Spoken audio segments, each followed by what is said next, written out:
Welcome back to another episode of Real Appreciation. I'm David Clair-Bennett, and with all the shows you could have picked to listen to, you chose to listen to this one, so thank you for being here with us. And if you're new here, please do me a solid and hit that follow button wherever platform you are listening to this podcast on, whether that's Apple Podcasts, Spotify, whatever it is. Please and thank you. I appreciate each and every one of you so much.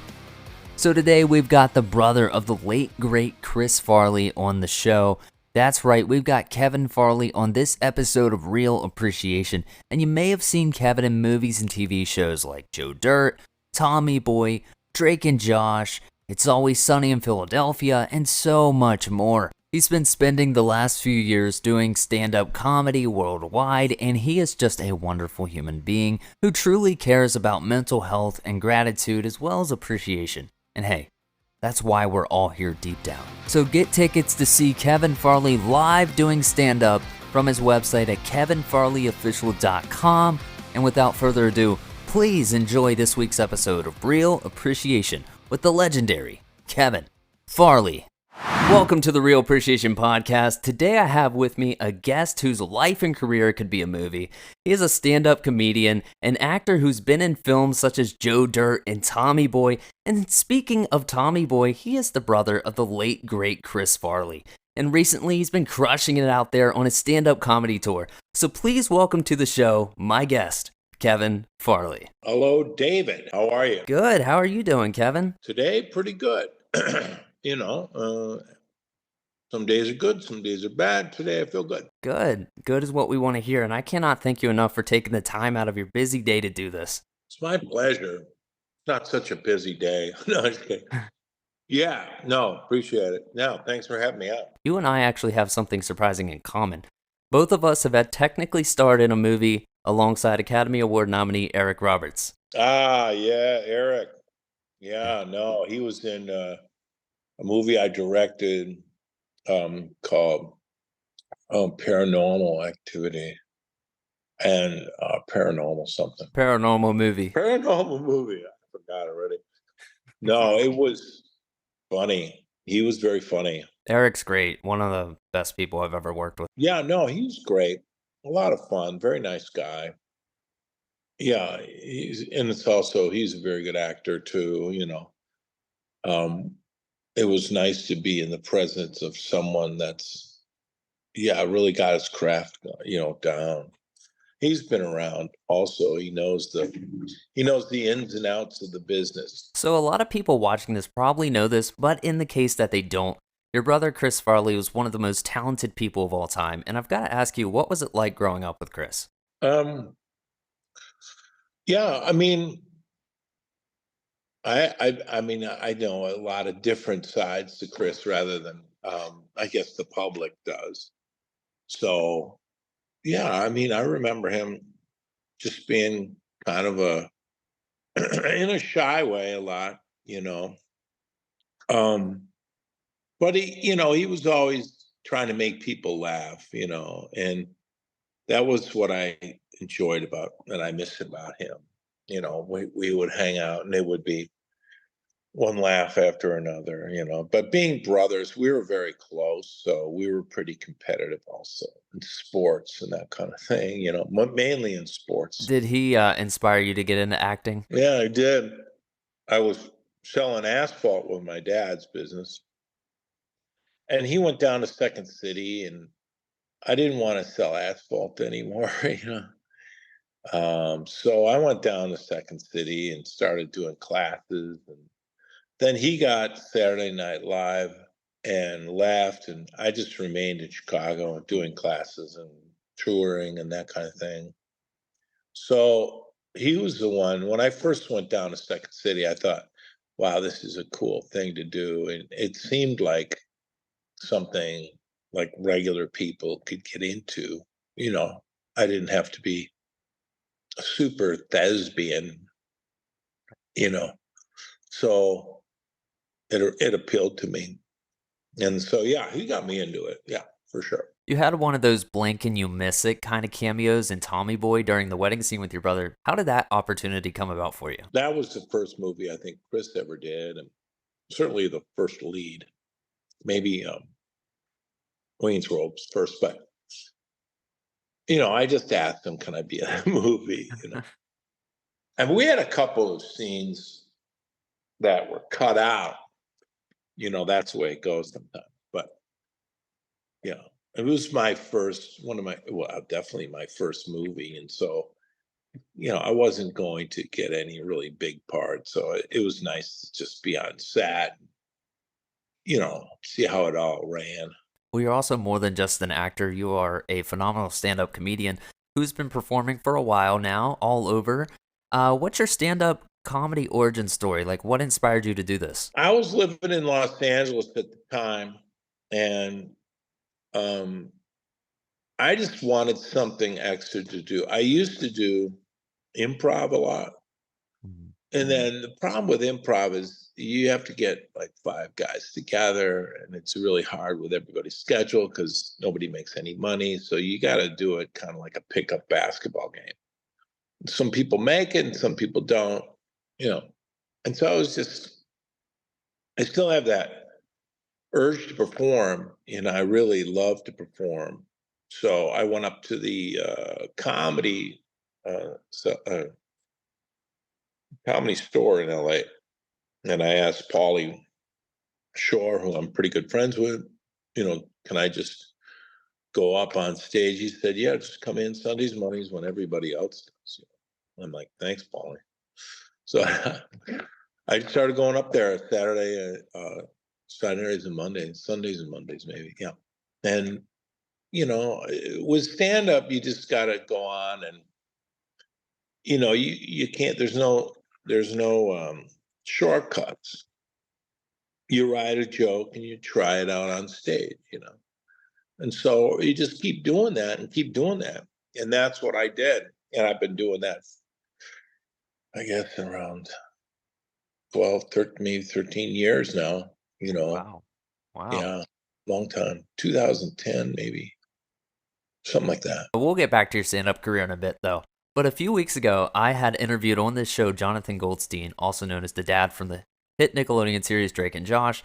And in the wedding episode, and anyone who knows me will tell you the same thing, Kevin, I am one of the biggest Drake and Josh fans out there, so I have to ask you about the time you portrayed a cop in the wedding episode where Drake and Josh break down in the middle of nowhere. For whatever reason, you are uncredited in this episode. Do you know why that is? In the wedding thing, I'm uncredited. Yeah, that's weird. Like, I've always wondered that. Yeah, I don't know why either.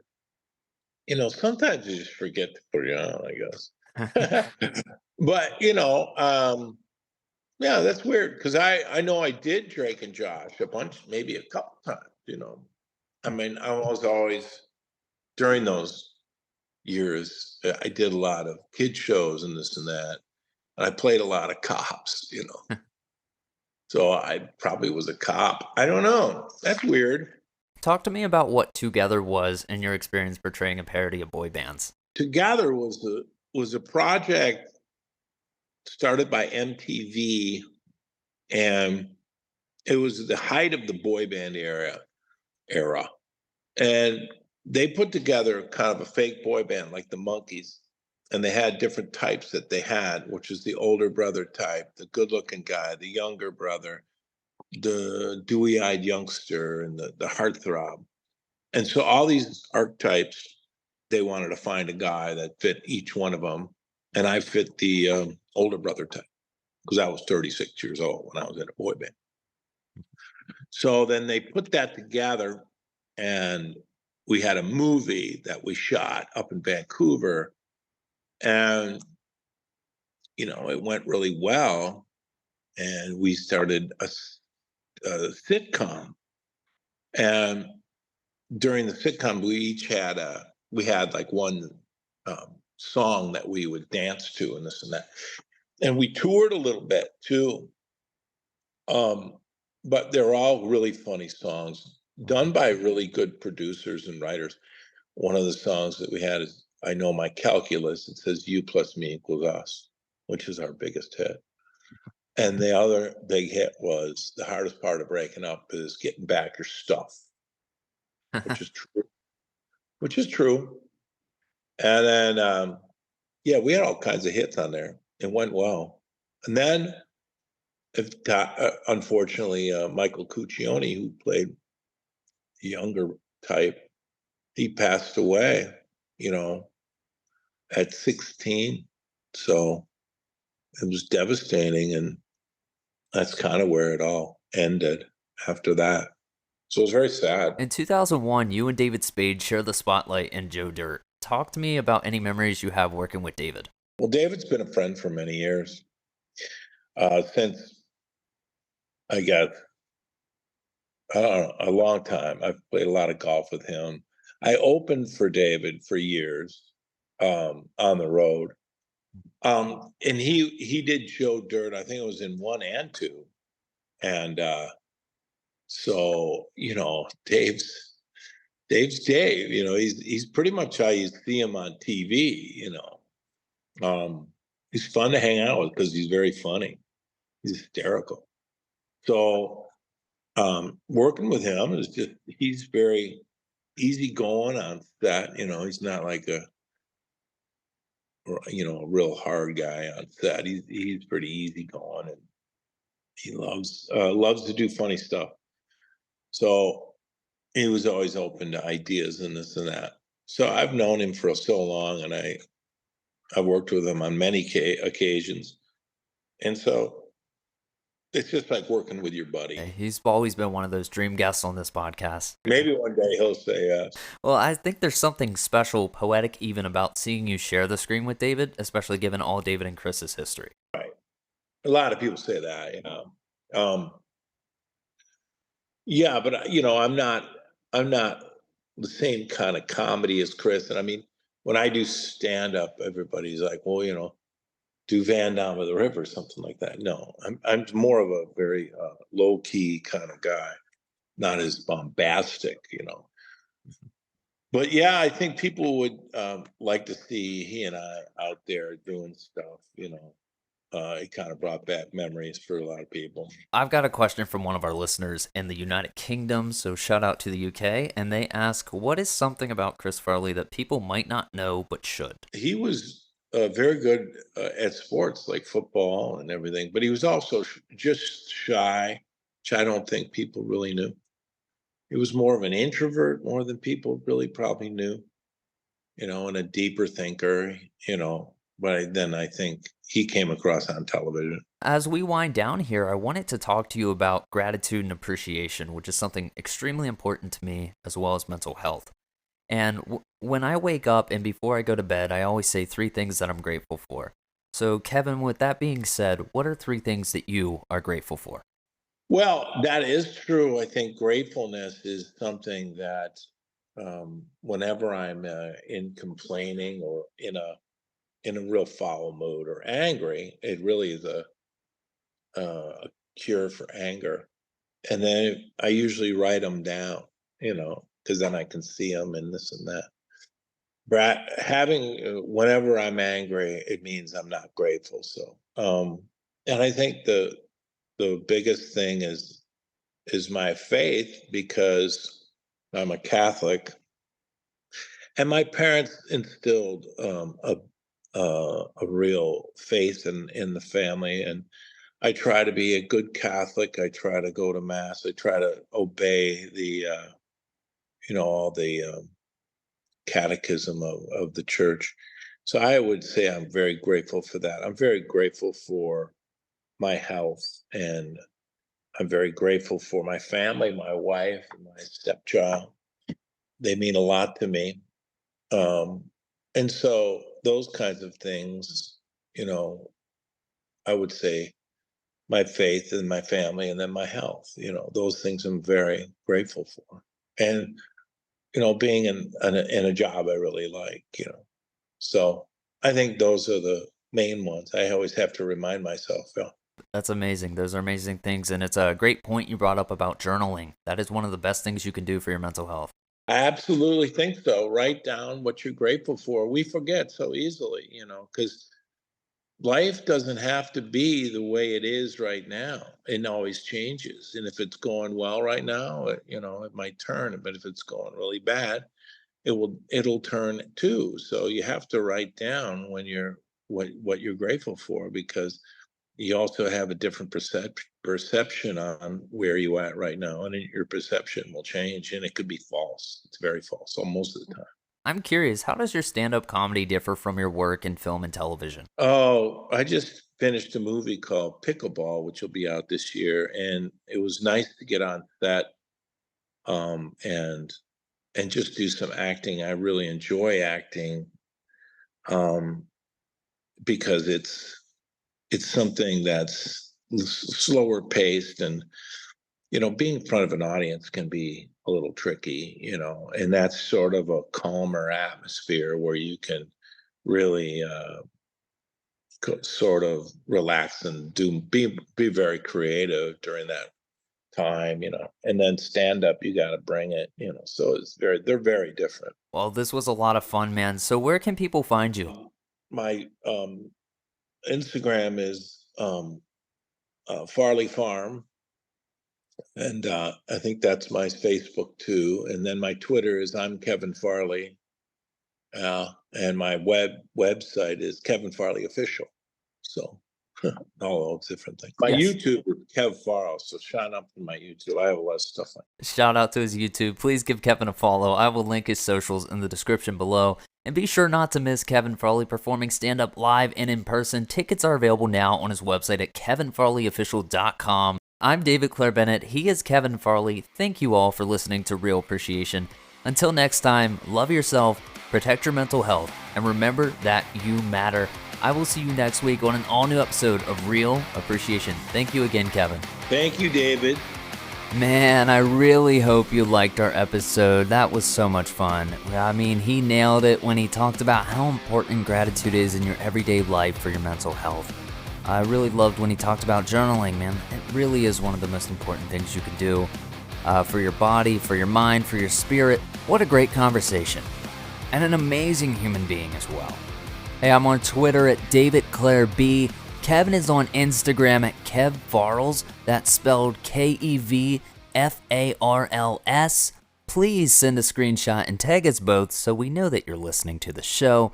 And before we get out of here, let's leave with this incredibly inspiring message I saw today. And it's from Chris Martin. And he says, everything that is happening to you is what is supposed to be happening to you.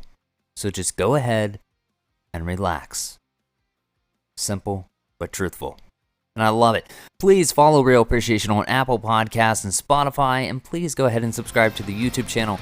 Sorry, you can hear my cats in the background. I'm just going to keep that in, because who doesn't love cats? Don't answer that. But no, for real, guys, please subscribe to the YouTube channel. We've been really growing, and I just want to say thank you for that. In just the span of a month of doing this podcast, we're almost 300,000 viewers in. Nearly 3,000 subscribers. I actually heard from WWE champion right now, Cody Rhodes, yesterday on Twitter. I just, playfully tagged him and said, man, you gave me the advice, which is a true story, by the way. Sorry, I'm side questing here, but true story is, Cody Rhodes gave me some advice years ago, and he said to bet on myself. And I was going through a really tough time, really depressed, and you know what? I kept that for the remainder of my life. And when it came to doing this podcast, I really had to make a decision to deep down bet on myself, and that is what I did. So last night I reached out and I just tagged him in a playful tweet saying I would love to interview him and thank him in person, and he responds and says, can't wait, David, congrats. Wow, was I not expecting that, but hey, thank you so much, Cody Rhodes. For real, we are going to have the all-American nightmare Cody Rhodes one day here on Real Appreciation. But hey guys, I'm side questing too much. I hope you enjoyed the show. I've got some more exciting names coming on very soon, so if you keep listening, I'll keep doing what I'm doing. Have a wonderful day, night, evening, whatever time zone you're in. I hope you're mentally okay and well. I will see you next Friday on a brand new episode of Real Appreciation.